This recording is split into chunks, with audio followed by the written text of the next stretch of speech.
Hello friends, welcome back to our channel. இந்த வீடியோவில் நம்ம என்ன பார்க்க போகிறோம்னு பார்த்தோம்னா ஜனவரி 23க்கான கரண்ட் அஃபேர்ஸ். ஃபர்ஸ்ட் ஒன் பார்த்தோம்னா பதிவுத்துறையின் எந்த திட்டத்தின் கீழ் 18 புதிய சேவைகளை தொடங்கி வைத்தார் முதலமைச்சர்.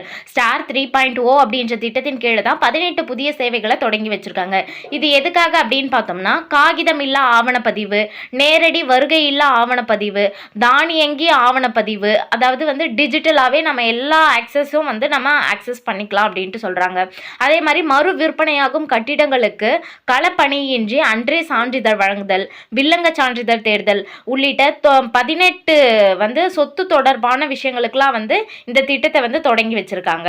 அடுத்து பொது சின்னம் ஒதுக்குவதற்கான நிபந்தனைகள் யாது?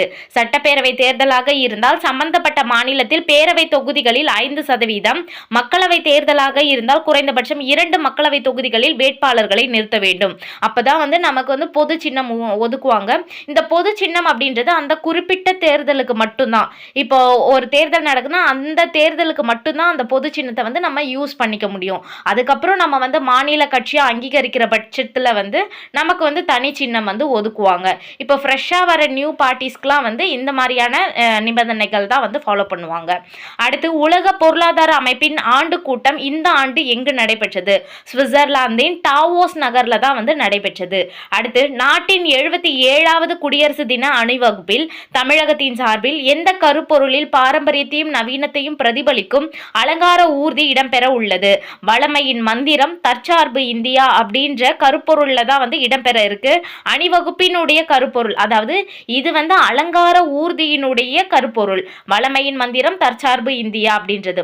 அணிவகுப்பினுடைய கருப்பொருள் அப்படின்னு பார்த்தோம்னா வந்தே மாதிரத்தின் 150 ஆண்டுகள், வந்தே மாதிரத்தினுடைய 150 ஆண்டுகள் அப்படின்ற தீம்ல தான் அந்த அணிவகுப்புலாம் பண்ணுவாங்க பார்த்தீங்களா, அவங்களுக்கு இந்த தீம்.